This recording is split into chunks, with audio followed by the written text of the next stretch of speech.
I think the most important thing you always look at is people love it. You look at Mark Allen, you look at Maffetone, they love running, they love doing what they do.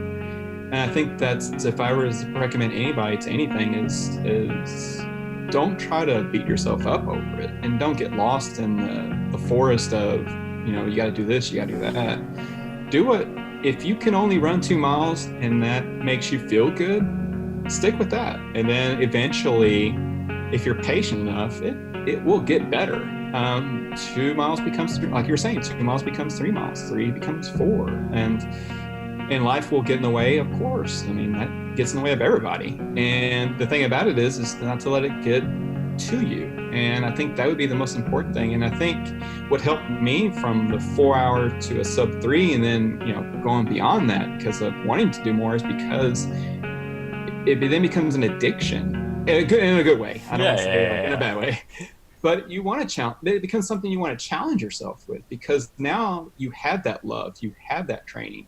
And then you want to pull that thread just a little bit more, like, what else, what can I do? And that's what I'm thinking about wanting to do the Bigfoot 200, because I want to keep pulling on that string a little bit, because you want to see how far can your body go. And I think that's, if there's any one recommendation I want to say to somebody, is to have that.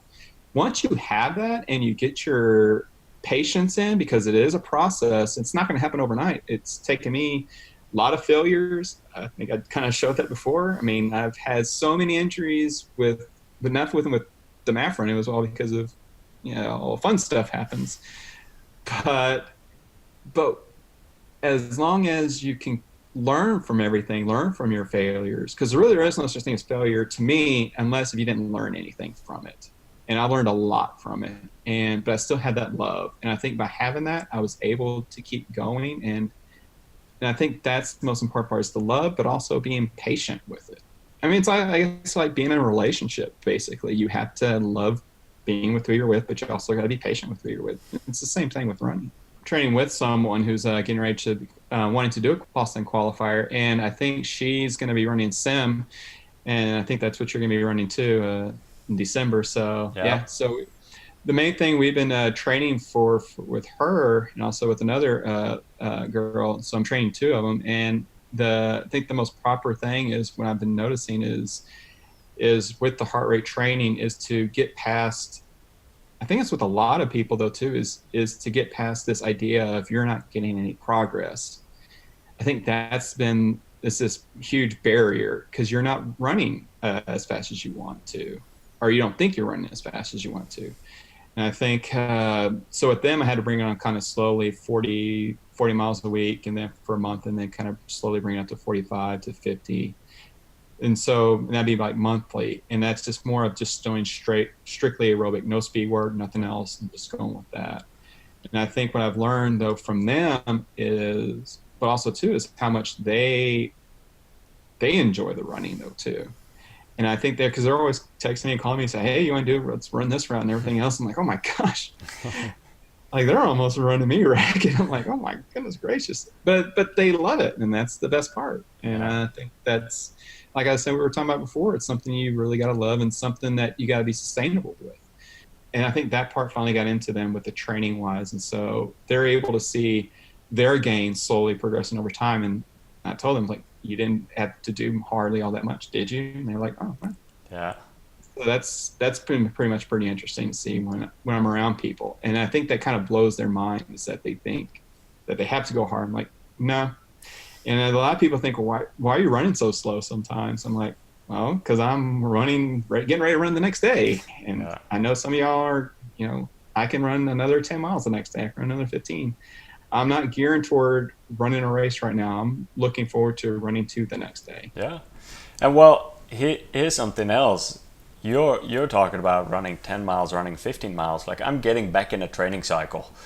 And it's very humbling again. I used to, like you, I was running 10, 12 hours a week, and then life got in like priorities. I was finishing the marathon course and was working and hanging out with the kids. And so realistically, the last few months I've been running maybe 25 miles a week, maybe 20 miles a week. So like only running a few hours. And for me, it was very humbling to even I would run 3 or 4 weeks ago like 45 minutes, and at the Mm-hmm. end, even at math, I was like, oh yeah, I had a really good workout. I started feeling tired at the end. Now I'm like Mm-hmm. 3 weeks further, and I'm already built up to 90 minutes again.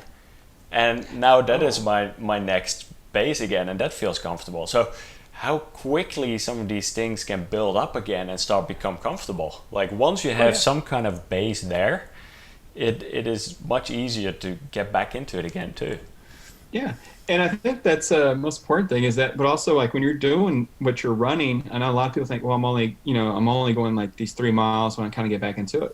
But you already have, you yourself, you've already had that base. You've already had your blueprint. Like I always Yep. tell like the people that I'm running with, I've already put my pennies and nickels in the bank account, so to Yep. speak. That's already been built up in that nice little safety deposit. So when you're starting to come back, your body's now starting to, kind of get read back into the system. For anyone else, I mean, it becomes the surprise to them.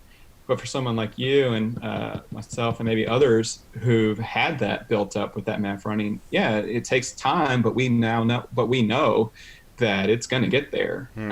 It's not something you just lose overnight, even if you're gone away for a period of Yeah, time. and I think even if you haven't built that up yet, even just going out for 20 or 30 minutes, but doing it consistently 4 or 5 times Yeah. a week, and then gradually building it up. And yeah, at the beginning, you might be walking like half the time, and your walks will become shorter, and your jogs will become Hmm. longer. You build it up to 35 minutes and 40, and look how much you can accomplish by just doing that like 4 or 5 times a week. It's Oh incredible. yeah. So, It's not only, but I mean that's incredible because you think about it and you're like, man, it's just. And then when you go back, you're like, man, I can't believe I was walking and I was doing that other stuff, and I was like, man, that was that only seems two like a months while ago. back. Yeah, or like, Yeah, yeah, exactly. yeah. And I think a lot of people that, and when they kind of go into it, they should see a more perspective. And I think